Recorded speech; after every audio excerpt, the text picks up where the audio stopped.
जय हिंद साथियों, यूपीएससी और जिंदगी नामा में आप सबका स्वागत है। मेरा नाम है संदीप, उपस्थित हूं आपके लिए लेकर एनवायरनमेंट सीरीज की एक नई क्लास। दोस्तों, आज की क्लास में हम बात करने वाले हैं पर्यावरण एवं पारिस्थितिकी के अंदर एक बहुत ही शानदार टॉपिक जिसका नाम है सतत विकास। आपने थंबनेल के अंदर देखा होगा, इसे हम सस्टेनेबल डेवलपमेंट भी कहते हैं। दोस्तों, ये टॉपिक यूपीएससी और स्टेट की परीक्षाओं में, प्रारंभिक और मुख्य परीक्षा में, इवन की इंटरव्यू के अंदर भी ये इतना इम्पोर्टेंट टॉपिक है कि इस टॉपिक को अच्छे से यदि आप समझ लेते हैं तो इन फ्यूचर आपको कई जगह ये टॉपिक लाभ दिलाने वाला है। वीडियो शुरू करें इससे पहले आप लोगों से एक छोटी सी रिक्वेस्ट होगी कि यदि आप चैनल पर आ ही गए हैं तो सब्सक्राइब कर दीजिए, बेल आइकन को हिट कर दीजिए और वीडियो में अगर आपको कुछ बातें अच्छी लगेंगी तो वहां पर कमेंट करके वीडियो को लाइक और शेयर जरूर कीजिएगा।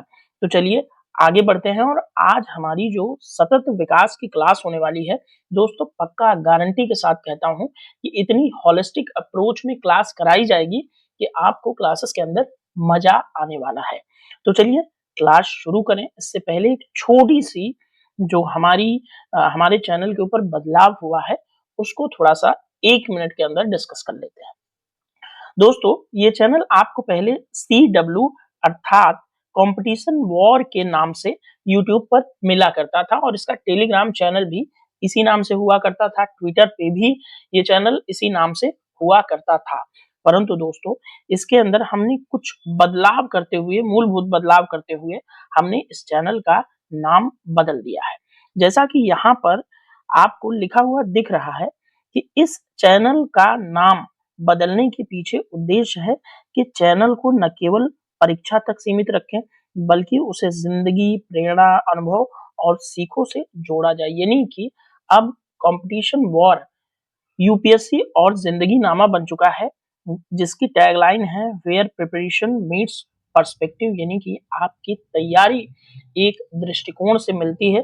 दोस्तों, आप कभी भी यूपीएससी की तैयारी या सिविल सर्विसेज की जो तैयारी है उसको सिर्फ तैयारी करके आप तैयारी नहीं कर सकते, क्योंकि ये जो बात मैं बोल रहा हूं इसके पीछे एक गूढ़ रहस्य है। गूढ़ रहस्य ये है कि आपकी तैयारी के साथ साथ आपकी जिंदगी भी पैरेलल चल रही होती है और आपकी जिंदगी में जो आपकी पर्सनल लाइफ है, फैमिली लाइफ है, सोशल लाइफ है, तमाम सारी प्रॉब्लम्स इसके अंदर आपको फेस करना पड़ता है। तो मैं आप सबके लिए कुछ ऐसी व्यवस्था बनाने वाला हूं इस चैनल पर कि कुछ लोगों को मैं टाइम टू टाइम इनवाइट करूंगा जो विभिन्न क्षेत्रों से रिलेटेड होंगे। कोई मेडिटेशन गुरु होगा, किसी को कोई सिलेक्टेड कैंडिडेट होगा या कोई प्री मेंस इंटरव्यू तक गया होगा या फिर और भी सिनेमा या किसी भी क्षेत्र का जो ऐसा व्यक्ति जिसने आंशिक या पूर्ण सफलता देखी है या किसी ने असफलता भी देखी है और उसकी जिंदगी बहुत प्रेरणादायी है, तो इस चैनल पर वो आएगा और आपको मोटिवेट करेगा और पल पल में किस तरह के स्मार्ट मूव्स लेकर के हम सफलता की ओर बढ़ सकते हैं, ये सभी इस पे बताई जाएगी। तो आई होप आपको मैं क्लियर कर चुका हूँगा कि यूपीएससी और जिंदगी नामा अब जो बदला गया है कंपटीशन वॉर से यूपीएससी और जिंदगी नामा हुआ है, ये आपको बहुत कुछ देने वाला है। तो दोस्तों, ये छोटी सी इंफॉर्मेशन थी आपके लिए। अब आपके लिए चलते हैं क्लासेस के ऊपर।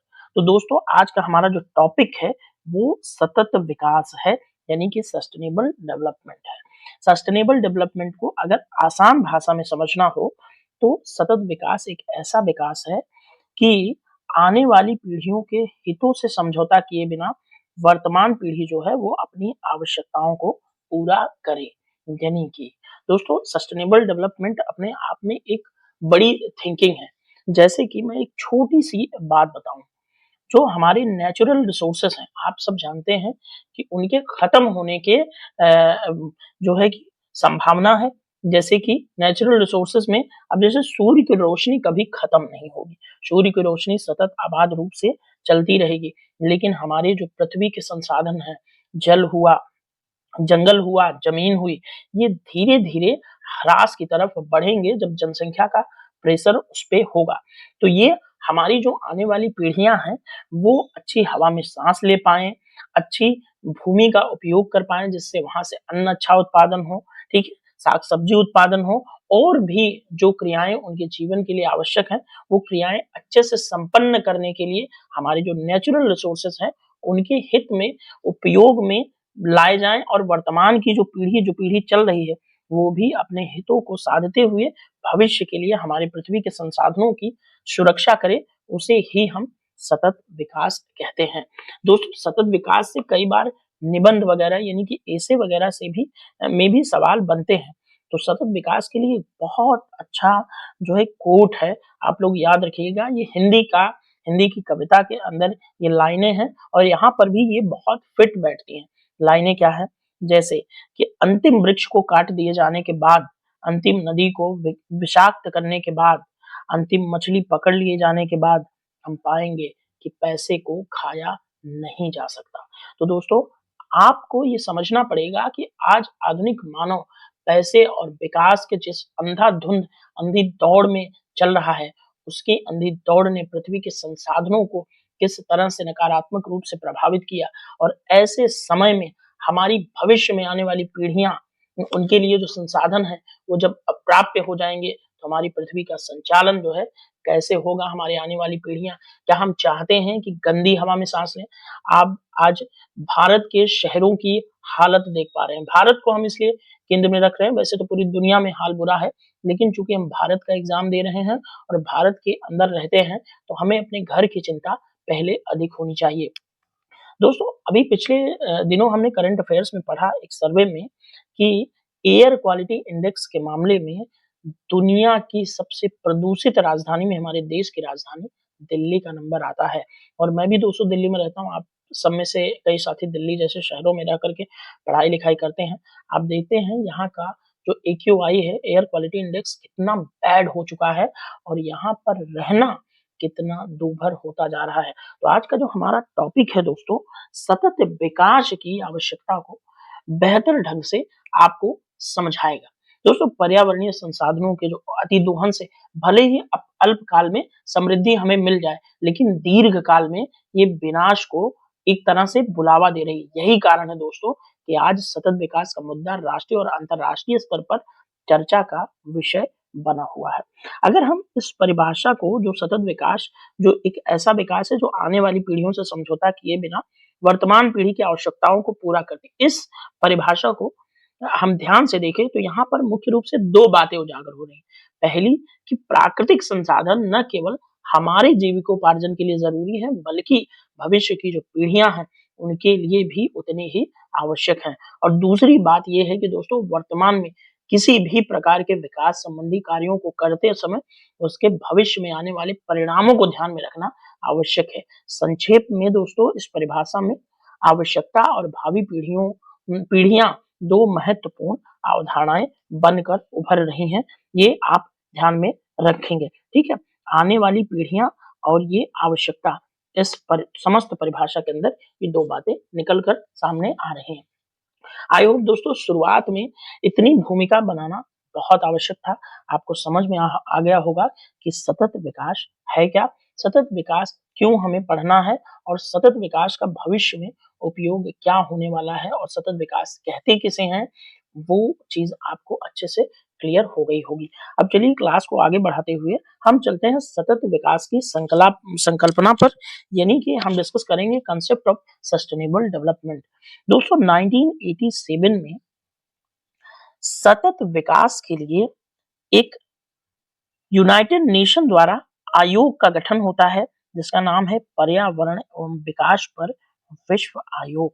और दोस्तों, 1987 में हमारा साझा भविष्य यानी कि अवर कॉमन फ्यूचर नाम से एक रिपोर्ट जारी की जाती है, जिसे हम ब्रेटलैंड रिपोर्ट भी कहकर बुलाते हैं। दोस्तों, यूनाइटेड नेशन के इस आयोग ने विकास के लिए परिवर्तन हेतु वैश्विक प्रारूप का प्रस्ताव प्रस्तुत किया। आई होप ये बात आपको बहुत अच्छे से समझ में आ गई होगी। तो दोस्तों, ये वैश्विक आयोग जो पर्यावरण एवं विकास पर जो विश्व आयोग था, इसने मानव, पर्यावरण एवं प्राकृतिक संबंधों के क्षय या खराब होती स्थिति और सामाजिक आर्थिक विकास के लिए उस क्षय के परिणाम की ओर ध्यान आकृष्ट किया था। आयोग की स्थापना करते समय यूनाइटेड नेशन की जो असेंबली है, उसने विशिष्ट रूप से दो विचारों की ओर ध्यान आकर्षित किया था। पहला विचार था पर्यावरण, अर्थव्यवस्था तथा लोगों की भलाई जो है वो इंटरकनेक्टेड है। और दूसरा विचार था सतत विकास के लिए वैश्विक स्तर पर सहयोग दोस्तों होना चाहिए। इस ब्रटलैंड आयोग के अंदर, रिपोर्ट के अंदर रहन-सहन, शासन में पुनर्विचार की आवश्यकता पर बल दिया गया। साथ ही मानवता के लक्ष्यों एवं आकांक्षाओं को प्राप्त करने के लिए पुरानी समस्याओं पर नए तरीके से विचार करने के लिए अंतर्राष्ट्रीय सहयोग और समन्वय पर बल देने की आवश्यकता बताई। दोस्तों, सतत विकास का उद्देश्य यानी कि पर्पस ऑफ सस्टेनेबल डेवलपमेंट में हम आगे बढ़े, उससे पहले हमें कुछ बातें थोड़ा-सा और सीखनी होंगी। दोस्तों, सतत विकास की संकल्पना हमारे आसपास के वातावरण के विभिन्न परिप्रेक्ष्य में आवश्यक परिवर्तन लाती है और इसके परिणामतः उसी अनुरूप से हम सरकार के निर्णयों की आशा भी करते हैं, यानी कि जो हमारे पर्यावरण में बदलाव होता है उसी प्रकार से हम सोचते हैं कि सरकारें इसके लिए कदम उठाएंगी। अक्सर दोस्तों सरकारें आर्थिक विकास को प्रभावित किए बिना विभिन्न प्राकृतिक एवं सामाजिक संसाधनों संबंधी प्रतिस्पर्धी मांगों के बीच संतुलन स्थापित करने का प्रयास भी करती हैं, लेकिन ऐसा संतुलन स्थापित करना सरकारों के लिए एक जटिल चुनौती होती है। दोस्तों, सतत विकास की संकल्पना के अंदर यह माना जाता है कि अकेले आर्थिक समृद्धि पर्याप्त नहीं है। किसी कार्य के आर्थिक, सामाजिक और पर्यावरणीय आयाम अंतर संबंधित होते हैं, यानी कि ये तीनों चीजें इंटरकनेक्टेड होती हैं। वो चाहे सामाजिक, आर्थिक और पर्यावरणीय, ये तीनों चीजें इंटरकनेक्टेड होती हैं, यानी कि एक दूसरे से प्रभावित होती रहती है। एक समय में इन तीनों में से केवल एक पर विचार करने के निर्णय से जो है, अगर हम किसी एक पर विचार करते हैं तो वो एक त्रुटि होगी, उससे हमें कोई जो सस्टेनेबल आउटकम्स हैं वो प्राप्त नहीं होंगे। केवल लाभ पर ध्यान केंद्रित करने से दोस्तों सामाजिक और पर्यावरणीय हानि होती है, जो दीर्घकाल में हमारे समाज को क्या करती है, नुकसान पहुंचाती है। ठीक है, ये बात आप लोगों को ध्यान में रखना है। दोस्तों, सतत विकास को अगर हम सतत विकास के लाभ की बात करें, सतत विकास से लाभ क्या प्राप्त होता है, तो मुख्य रूप से 2-3 बातें आप लोग ध्यान में रखेंगे। जैसे सतत विकास से दोस्तों आर्थिक समृद्धि का लाभ सभी नागरिकों को प्राप्त हो जाता है। दूसरी बात यह है कि पर्यावरणीय संदर्भों में हानिकारक औद्योगिक और वाणिज्यिक क्षेत्रों या स्थलों को पारिस्थितिकी अनुकूल शहरी और आवासीय परियोजनाओं में बदलाव किया जा सकता है।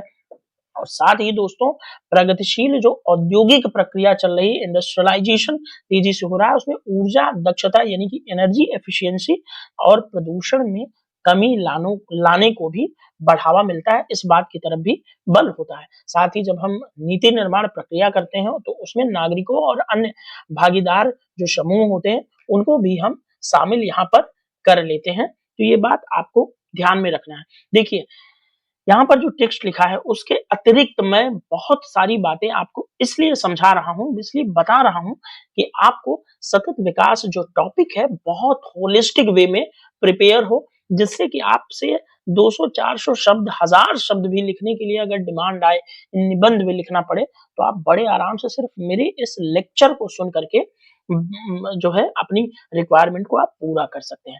आइए अब सतत विकास के उद्देश्य की तरफ आगे बढ़ते हैं। दोस्तों, सतत विकास के अर्थ और अवधारणा से इतना तो आपको स्पष्ट हो ही गया होगा कि सतत विकास मानव के अस्तित्व की बुनियादी शर्त है।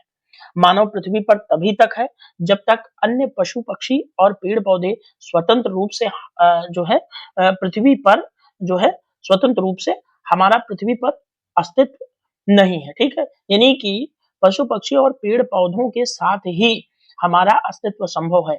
अगर हम चाहें कि इन सब के बिना हम सिर्फ धरती पर हम ही हम यानी कि मानव ही रह जाए तो ऐसा पॉसिबल नहीं है, क्योंकि पिछली क्लासेस में जब हमने आपको पारिस्थितिकी एवं पारिस्थितिकी तंत्र पढ़ाया तो आपको उसमें ये सारी बातें समझ में आई कि हमारा अस्तित्व ही इस बात पर निर्भर करता है कि हमारा पर्यावरण कितना हेल्दी बना हुआ है। इसीलिए दोस्तों हमें सतत विकास के माध्यम से कई उद्देश्य पूरे करने पड़ते हैं। तो ये कौन-कौन से उद्देश्य हैं आपको यहाँ पर मेंशन्ड है, तो गरीबी निवारण एवं सतत आजीविका, साथ ही पर्यावरण अनुकूल मानवीय गतिविधियां होनी चाहिए, ऊर्जा दक्षता पर ध्यान देना चाहिए यानी कि एनर्जी एफिशिएंसी पर ध्यान देना चाहिए। जैसे कि आजकल इलेक्ट्रिक ऑटो रिक्शा चल रहे हैं और हम सूर्य की एनर्जी को जो ज्यादा से ज्यादा अपने हित में ऊर्जा के रूप में उपयोग में लाने पर ध्यान दे रहे हैं। प्राकृतिक और मानव निर्मित संसाधनों का संरक्षण हम कर रहे हैं। उत्पादन अवसरों का विकास जो है और नवकरणीय संसाधनों पर निर्भरता यानी कि रिन्यूएबल रिसोर्सेज पर निर्भरता हमारी बढ़ रही है और इसको बढ़ाए जाना ही सतत विकास का एक उद्देश्य है। रिन्यूएबल एनर्जी आप सब जानते हैं कि एक जो है प्राप्य और अप्राप्य संभावित रूप से खत्म होने वाली और लगातार बने रहने वाली ऊर्जा है जिससे कि पेट्रोलियम वगैरह इनके रिजर्व सीमित है, ये समय के साथ खत्म हो जाएंगे, तो जो हमारी ऊर्जा जरूरतें हैं वो थोड़ा सा डिपेंड होती हैं रिन्यूएबल एनर्जी की तरफ। रिन्यूएबल एनर्जी में बैटरीज हो सकती है, यानी कि ऊर्जा को संचित करके रखना, उसके बाद उसका उपयोग करना। जैसे हम आजकल सोलर सिस्टम की एनर्जी को यूज करके और जो है उसको कलेक्ट करके रखते हैं, ठीक है, इसीलिए हम सोलर पैनल वगैरह आजकल लगाने पर ज्यादा जोर दे रहे हैं, ठीक है। ये बात आप लोग ध्यान में रखेंगे तो सतत विकास का जो उद्देश्य है वो आपके लिए बहुत इंपॉर्टेंट है।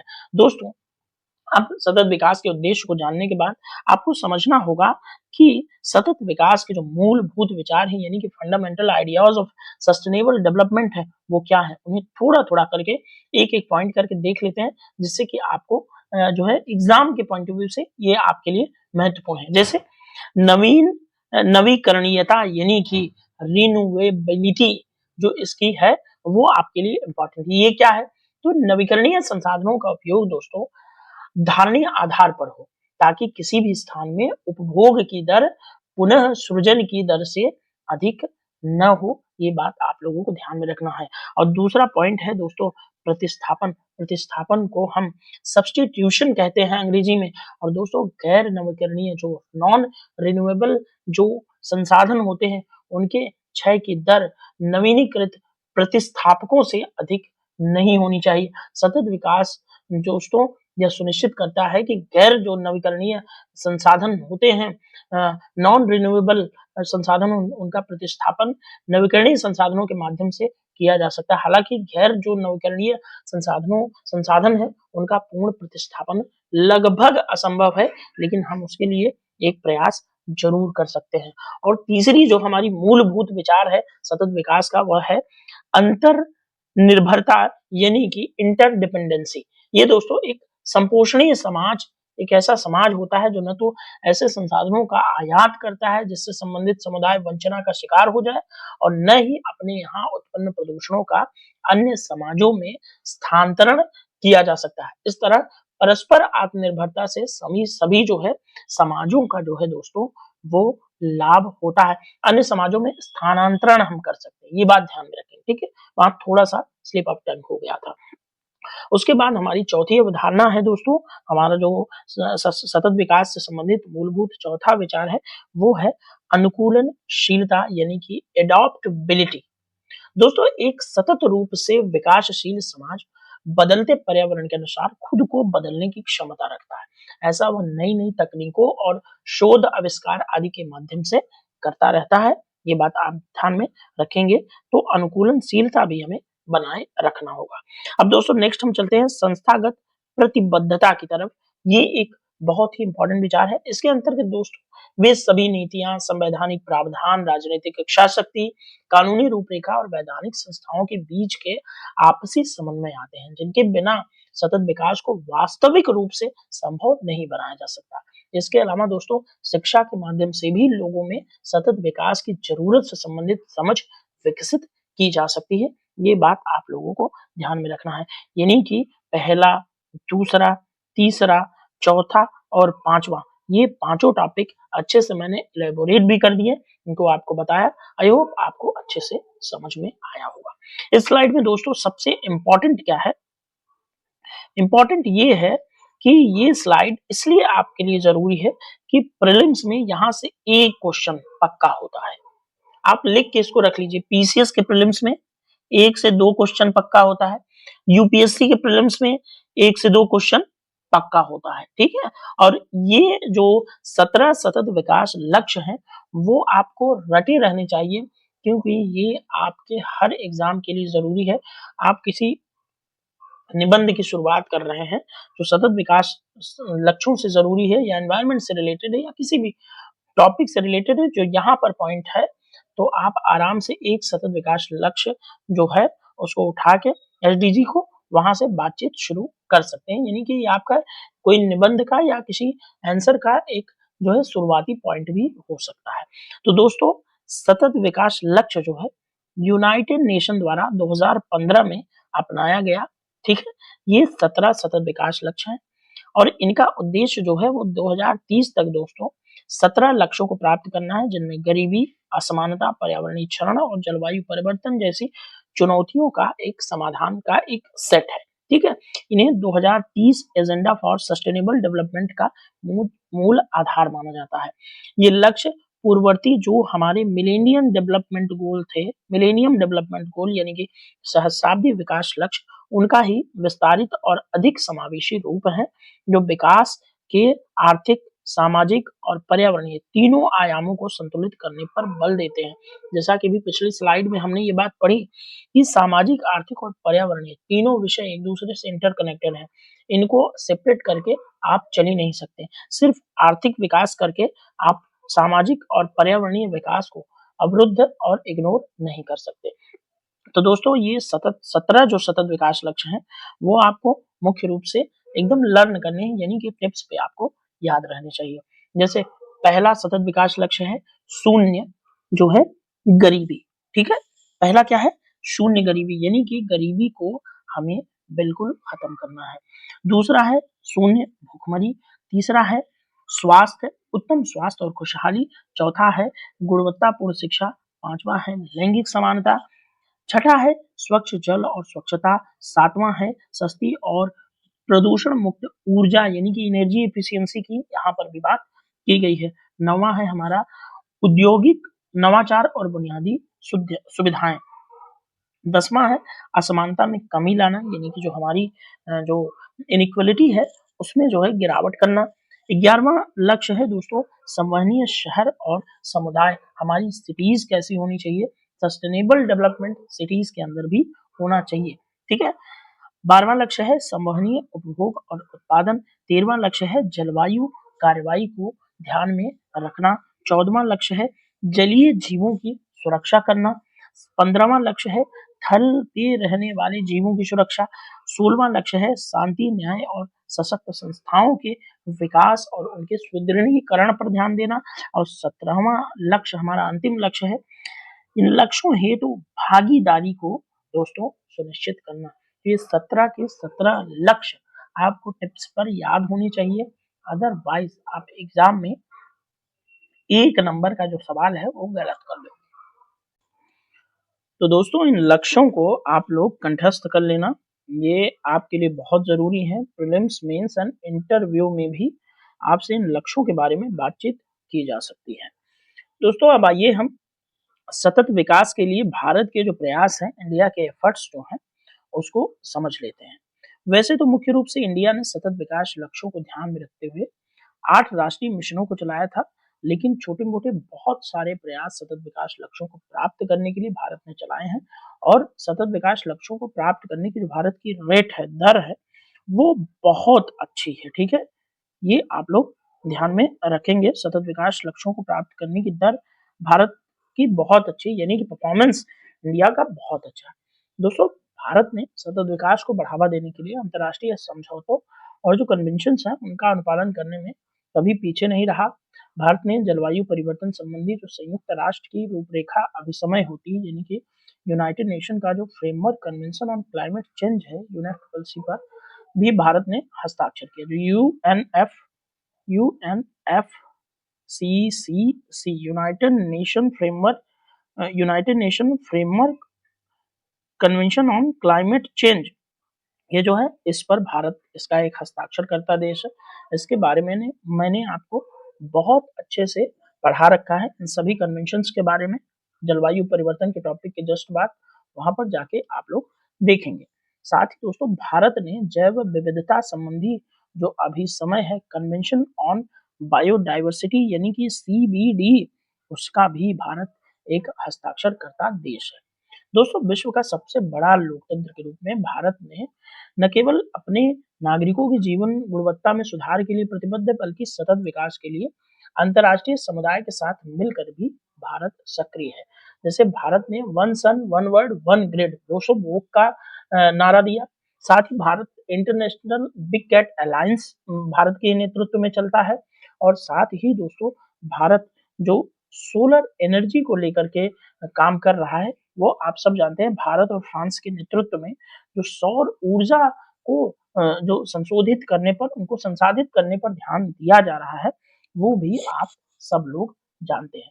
दोस्तों भारत में गरीबी निवारण के लिए कई लक्षित योजनाएं, कार्यक्रम और नीतियों की शुरुआत की गई। बहुत पहले से सरकारों की चिंता के केंद्र में ये बातें रही। या तो दोस्तों प्रत्यक्ष रूप से रोजगार सृजन, प्रशिक्षण या गरीबों के लिए परिसंपत्तियों के निर्माण पर भी ध्यान दिया जा रहा है। भारत सरकार द्वारा चलाई जा रही कौशल विकास योजनाओं को आप यहाँ पर देख सकते हैं। दीनदयाल उपाध्याय कौशल विकास योजना भी भारत की तरफ से चलाया जा रहा है। ठीक है, ये सभी आप लोग अच्छे से जानते हैं। दोस्तों राष्ट्रीय पर्यावरण नीति 2006 के अंदर जो है दोस्तों भारत ने राष्ट्रीय अपनी एक खुद की नेशनल एनवायरमेंटल पॉलिसी लाई 2006, जिसमें स्वच्छ पर्यावरण के प्रति भारत की प्रतिबद्धता जो है इस बात से उजागर होती है। साथ ही भारत में धीरे धीरे ही सही वन क्षेत्र में बढ़ोतरी भी हो रही है। लगातार अब जो आईएसएफआर की रिपोर्ट आती है, वन सर्वेक्षण रिपोर्ट प्रत्येक 2 वर्ष पर, वो भी आप जानते हैं कि लगातार भारत अपने वन एवं वनावरण में बढ़ोतरी भी कर रहा है। साथ ही पर्यावरण से जुड़ी चिंताओं को दूर करने में राष्ट्रीय हरित न्यायाधिकरण जो हमारा 2010 में नेशनल ग्रीन ट्रिब्यूनल बना, वो भी काफी महत्वपूर्ण साबित हो रहा है। दोस्तों भारत में केंद्र एवं राज्य स्तर पर नीतियों में समन्वय और एकीकरण प्रयास के लिए एक संस्थागत व्यवस्था भी बनाई गई है। और दोस्तों भारत में सतत विकास के लिए कई नीतियां और कार्यक्रम, मैंने ऑलरेडी कई नीतियों को जिक्र किया। साथ ही भारत ने मुख्य रूप से 8 राष्ट्रीय अभियान चलाए हैं। वो ऐसे अभियान हैं जो अपनी प्रकृति में बहुआयामी हैं और दीर्घावधिक हैं, जो सतत विकास की दृष्टि से काफी ज्यादा महत्वपूर्ण है। इन 8 मिशनों की चर्चा वैसे मैंने बहुत डिटेलिंग में पिछले वीडियोस के अंदर की है। यहाँ पर सिर्फ 8 मिशनों को शामिल कर रहा हूँ, इससे आपको एक एक जो है कि अंतर संबंध स्थापित करने में आसानी होगी। टॉपिक के साथ आप रिलेट कर पाएंगे। ठीक है, तो ये मिशन कौन कौन से? पहला है राष्ट्रीय सौर मिशन, दूसरा है ऊर्जा दक्षता को बढ़ावा देने के लिए राष्ट्रीय मिशन, तीसरा है सतत अधिवास पर राष्ट्रीय मिशन, राष्ट्रीय जल अभियान, हिमालयी पारतंत्र को बनाए रखने के लिए राष्ट्रीय अभियान, हरित भारत के लिए राष्ट्रीय अभियान, संपोषणीय कृषि के लिए राष्ट्रीय अभियान, जलवायु परिवर्तन संबंधी रणनीतिक ज्ञान के लिए भी भारत के अंदर राष्ट्रीय मिशन भी चलाए जा रहे हैं। दोस्तों इसके अलावा भी सतत विकास को सुनिश्चित करने के लिए कई ऐसे अभियान और कार्यक्रम चलाए जा रहे हैं भारत में, जिनमें कुछ तो स्वतंत्र रूप से चलाए जा रहे हैं, जबकि कुछ का संबंध उपयुक्त योजनाओं से है। जैसे अगर योजनाओं की हम बात करें तो मनरेगा, राष्ट्रीय खाद्य सुरक्षा अभियान, राष्ट्रीय Krishi Vikas Yojana, integrated watershed management programme, ये सभी जो है दोस्तों ऐसे कई उपाय किए जा रहे हैं जो ऊर्जा जरूरतों को नवीकरणीय माध्यम से पूरा करने का भी प्रयास कर रहे हैं। और इसमें एक विविध तरीके से भारत के अंदर प्रयास किया जा रहा है। और दोस्तों भारत में कार्यक्रमों की बात करें इन जो रिन्यूएबल एनर्जी के क्षेत्र में, तो दोस्तों भारत में विभिन्न नवीकरणीय ऊर्जा स्रोतों से वर्ष 2022 तक की अगर मैं डेटा की बात करूं तो 175 गीगावाट, ठीक है, गीगावाट एनर्जी प्रोड्यूस का लक्ष्य जो है रखा गया है। और इसको जो है धीरे धीरे इसमें एक प्रगति भी देखने को मिल रही है। आपने सुना होगा सोलर पार्क, सूर्य मित्र योजना, small wind energy and hybrid system जो स्वेस सिस्टम है, आदि कई ऐसी पहलें हैं जो भारत सरकार ने की है, जो सतत ऊर्जा आपूर्ति की दिशा में भी उल्लेखनीय कदम सिद्ध हो रहा है। और चाहे तो आप सतत विकास लक्ष्यों के बारे में या हमारे एनवायरनमेंट को बचाने के बारे में हमारे देश के जो शीर्ष नेतृत्व है उनका भी बड़ा योगदान आप जानते ही हैं।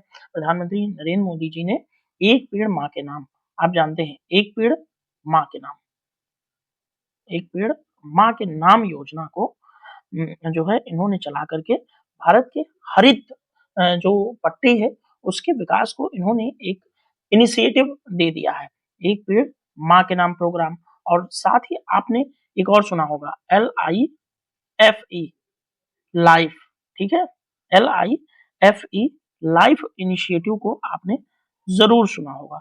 ठीक है, लाइफ इनिशिएटिव जो है सरकार के अंदर चलाया जा रहा है, लाइफ स्टाइल फॉर एनवायरनमेंट, ठीक है।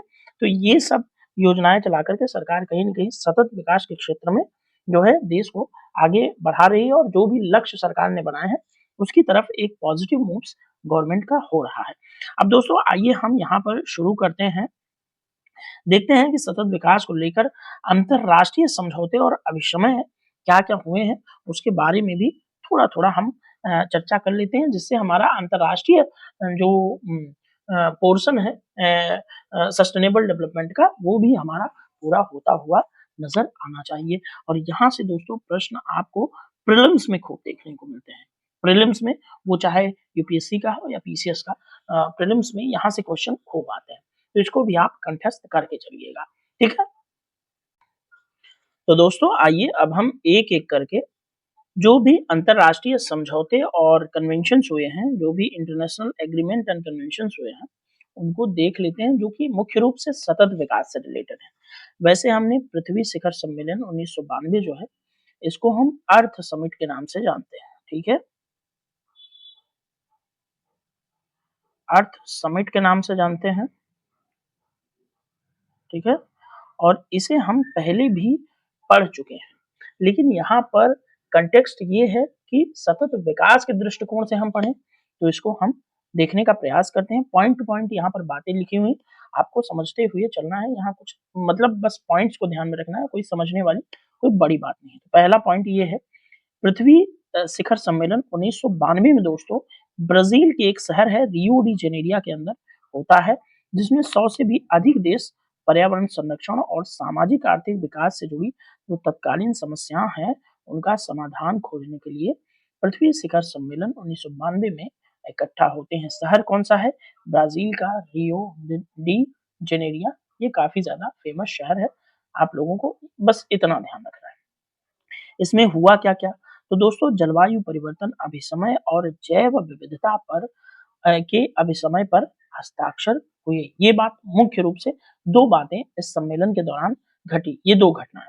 साथ ही दोस्तों 5 वर्ष बाद इसी सम्मेलन की समीक्षा करने के लिए संयुक्त राष्ट्र महासभा का एक विशेष सत्र आयोजित करने की बात की गई। यानी कि 1992 में ये हो रहा है, तो 5 वर्ष बाद तो 1997 में यानी कि इसकी क्या प्रगति हुई उसको देखते हुए एक समीक्षा सम्मेलन 1997 के लिए भी इसमें प्रस्तावित किया गया, ठीक है।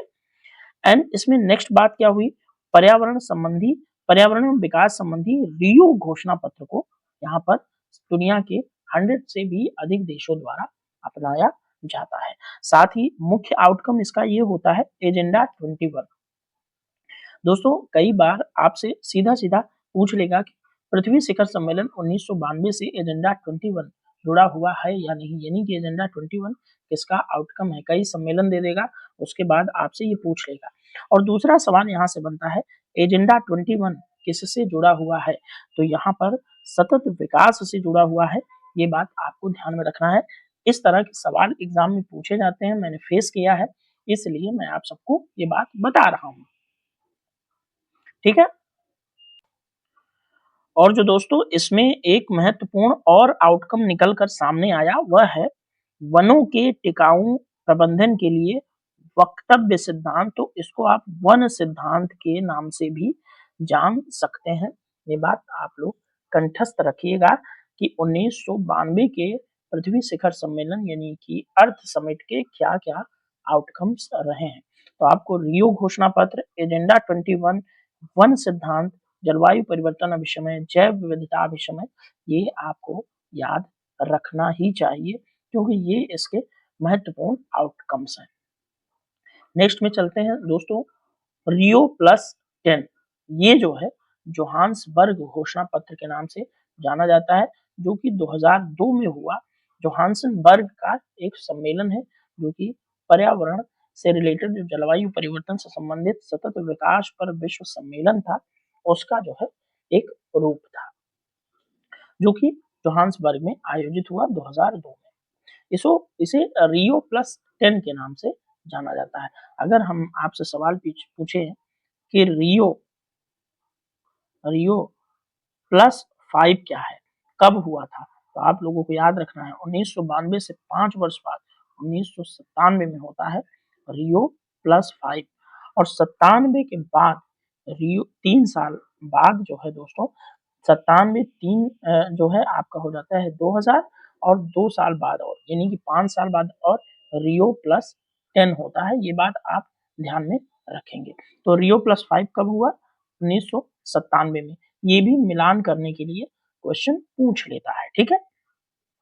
इसके अंदर दोस्तों सहस्राब्दी विकास लक्ष्य और कुछ अन्य अंतरराष्ट्रीय समझौतों को लागू करने का लक्ष्य रखा गया। एजेंडा 21 के पूर्ण क्रियान्वयन के लक्ष्यों को फिर से दोहराया गया था इस रियो प्लस 10 के सम्मेलन के अंदर 2002 में। आप लोगों को यहाँ पर ये चीज मुख्य रूप से याद रखनी है। अब दोस्तों 2002 के 10 साल बाद, ठीक है, 2002 के 10 साल बाद यानी कि 2012 में रियो प्लस 20 होता है। ध्यान में रखेंगे। अब क्या होगा? रियो प्लस 20 फिर कहाँ होता है? ब्राजील के रियो डी जनेरिया। और दोस्तों रियो प्लस 20 को आप सतत विकास पर संयुक्त राष्ट्र सम्मेलन भी कहते हैं।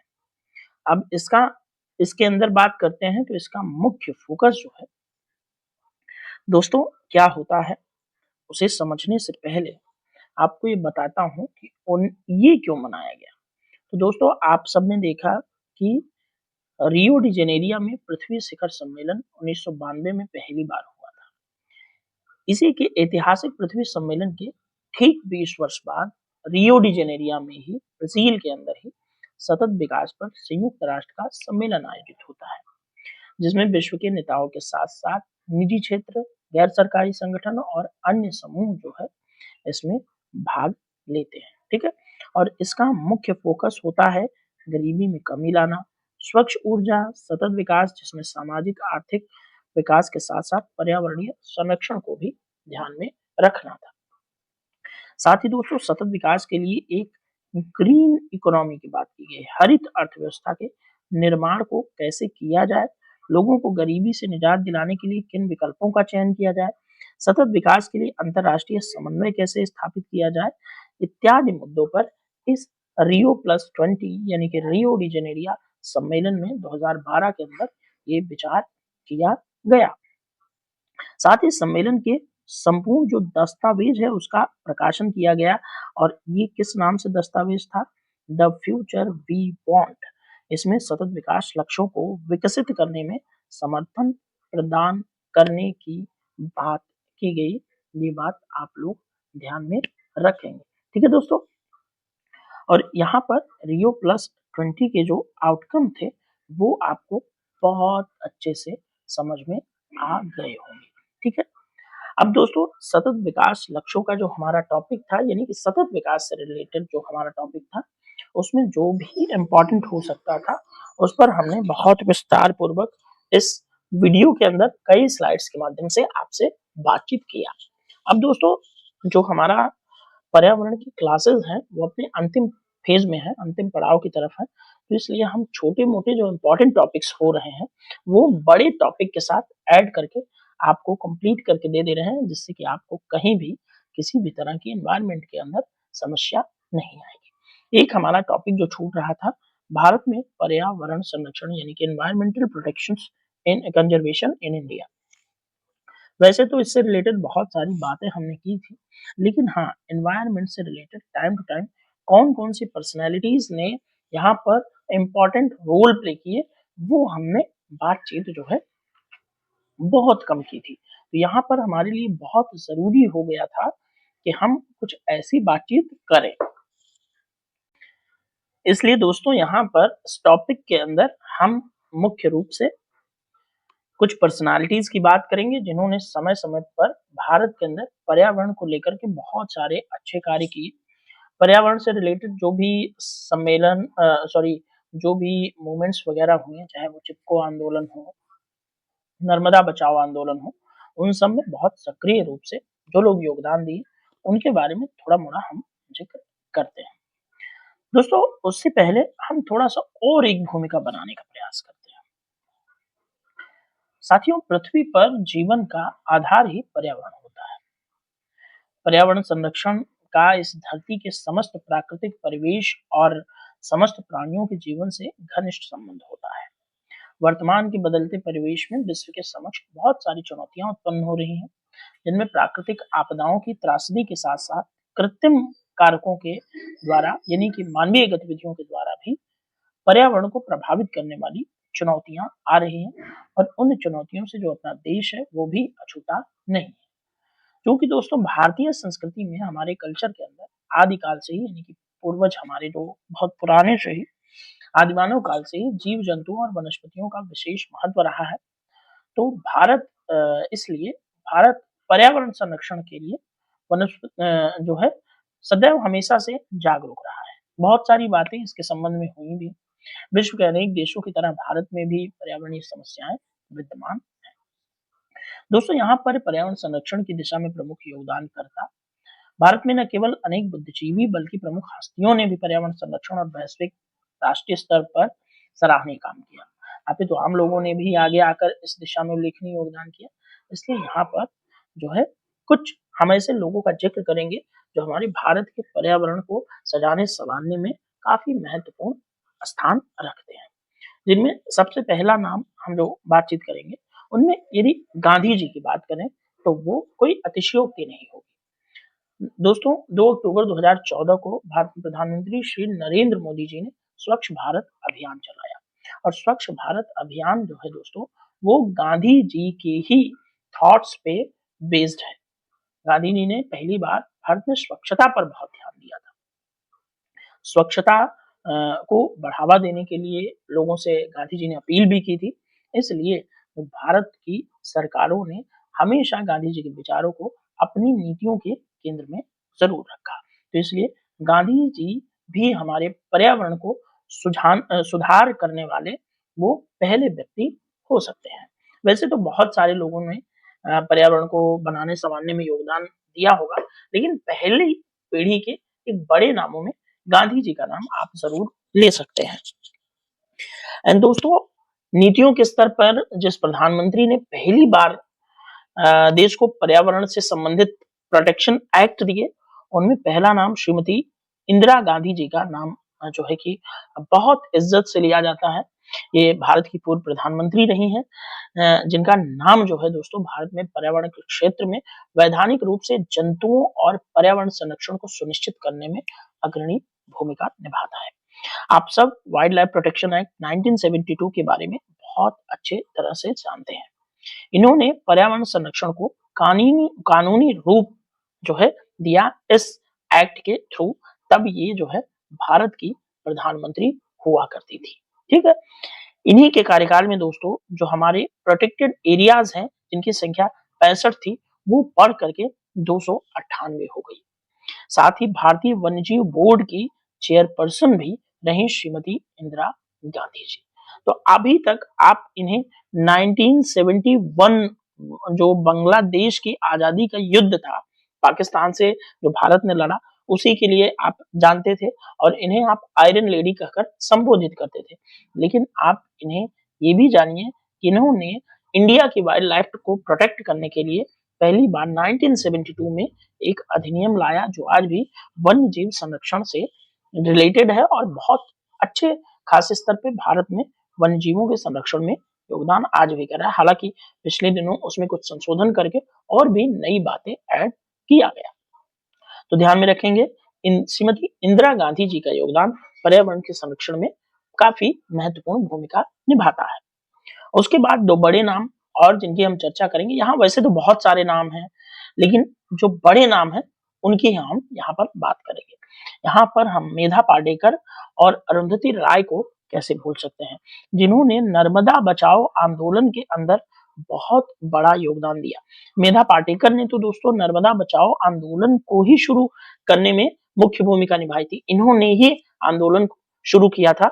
नर्मदा नदी पर जब सरदार सरोवर बांध बनाया जा रहा था तो उस बांध से काफी सारी वाइल्ड लाइफ और वहां लोग विस्थापित हो रहे थे, जिसको लेकर के उन्होंने आवाज उठाई और नर्मदा बचाओ आंदोलन के नाम से जो है एक मूवमेंट चलाई। ठीक है, और अरुंधति राय का भी इसमें काफी योगदान है इस आंदोलन के लिए। तो आप ये 2 बड़े नाम जो है जरूर याद रखेंगे। ठीक है, इसके अंतर्गत इसमें जो नर्मदा बचाओ आंदोलन था, इसमें क्या है कि नर्मदा नदी पर जो बांध बन रहा था, उससे मैंने बताया कि आदिवासी और जनजाति जो थे वो भी प्रभावित थे, यानी कि इनका क्या है कि अतिक्रमण हो रहा था, इनको विस्थापित होना पड़ रहा था। इसके लिए भी इन दोनों महत्वपूर्ण हस्तियों ने जो है आवाज उठाई, ये बात आप लोग ध्यान में रखेंगे। अब हम मुख्य रूप से कुछ छोटे-छोटे नामों की को जिक्र करेंगे, उनके योगदान का जिक्र करते हुए हम आगे बढ़ चलेंगे।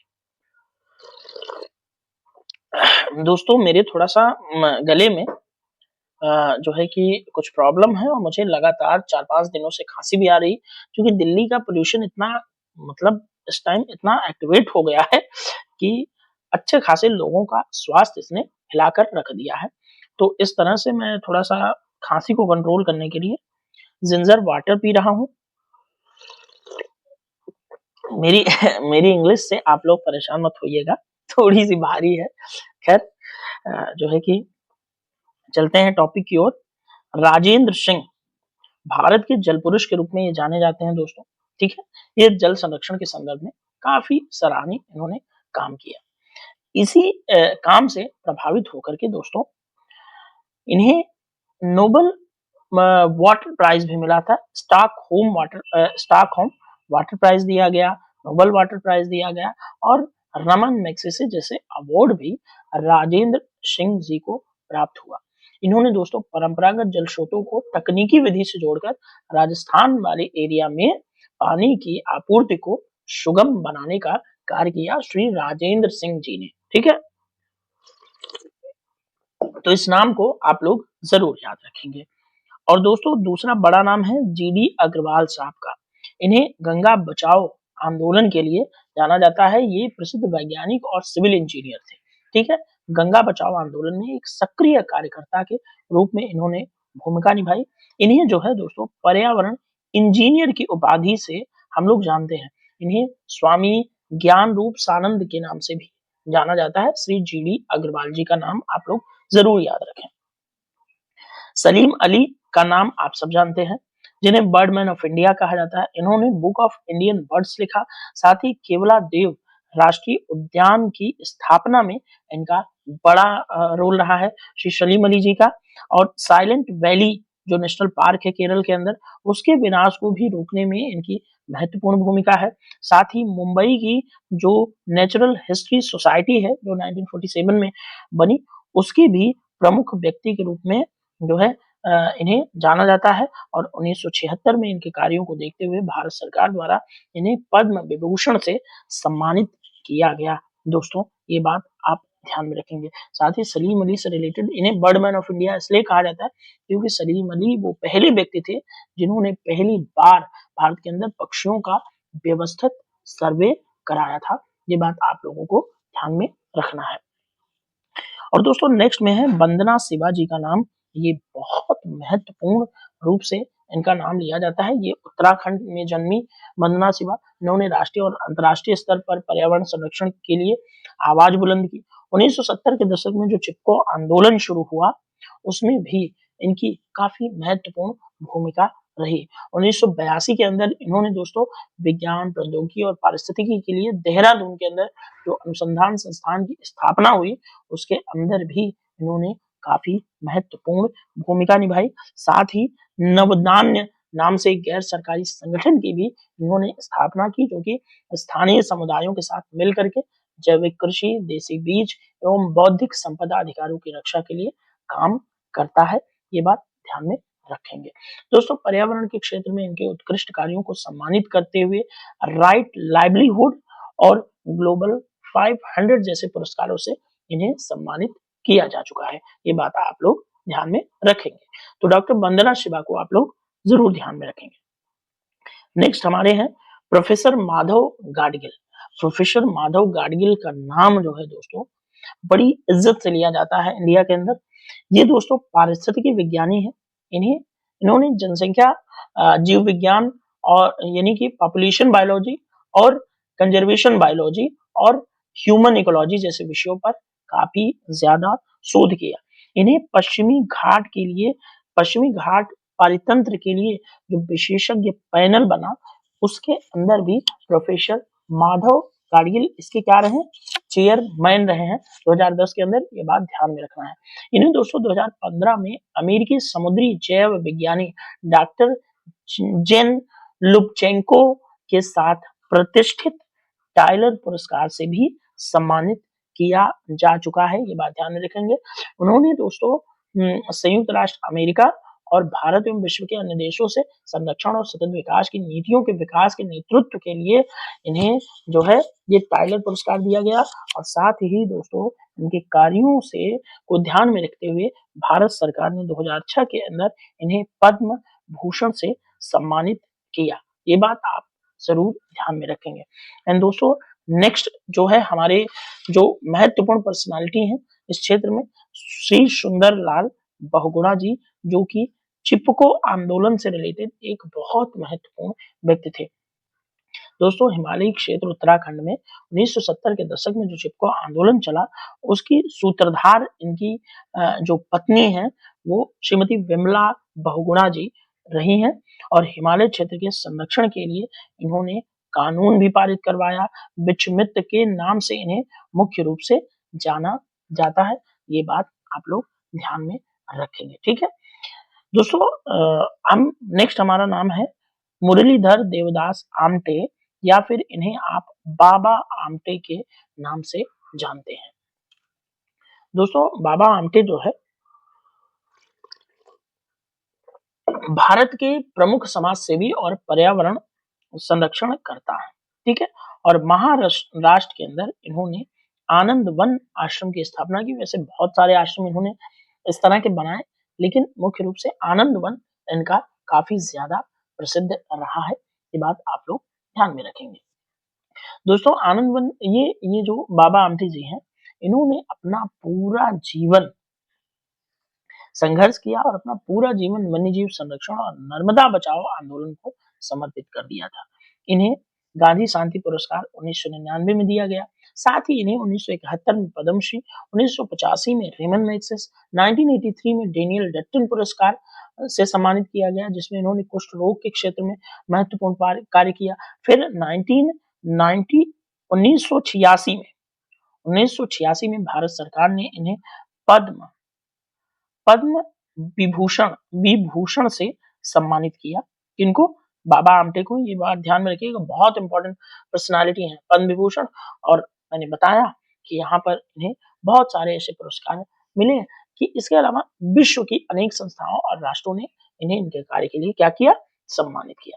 तो दोस्तों यहाँ पर आपका आज का जो सतत विकास और भारत में पर्यावरण संरक्षण से रिलेटेड जो महत्वपूर्ण पर्सनालिटियों वाला क्लास हमने किया, यहाँ पर पूरी तरह से संपन्न होता है। और दोस्तों इस क्लास में आपको अगर कहीं से भी कोई क्वेरी रह गई तो आप लोग कमेंट बॉक्स में जरूर पूछ लीजिएगा। इस क्लास को हम यहीं पर समाप्त करेंगे। नेक्स्ट जो 19वीं और 20वीं क्लास आएगी, वो दोनों क्लासेस महत्वपूर्ण टॉपिक्स पर होने वाली है, ठीक है। और दोस्तों हम कोशिश करेंगे कि इन्हीं 2 क्लासेस के बाद एनवायरनमेंट हमारा कंप्लीट हो जाए, ताकि दूसरे विषय की तरफ हम बढ़ सकें। यदि ये वीडियो आपको पसंद आया होगा तो इसको लाइक और शेयर करना मत भूलिएगा। कमेंट जरूर करिएगा जो पार्ट में आपको लगता है कि पार्ट में हमने कुछ कम बताया या किसी तरह से हमसे कोई बात गलत तरीके से निकल गई, तो वो चीजें भी आप हमें बिल्कुल खुल करके कमेंट बॉक्स में बता सकते हैं। आपकी जो भी क्वेरी होगी उसको सॉल्व करने का मैं पूरा प्रयास करूंगा। तो दोस्तों चलिए इस वीडियो में इतना ही। यहाँ पर अब इस वीडियो को यहीं समाप्त करते हैं और मिलेंगे नेक्स्ट वीडियो में। तब तक के लिए thank you so much, bye bye, जय हिंद, भारत माता की जय।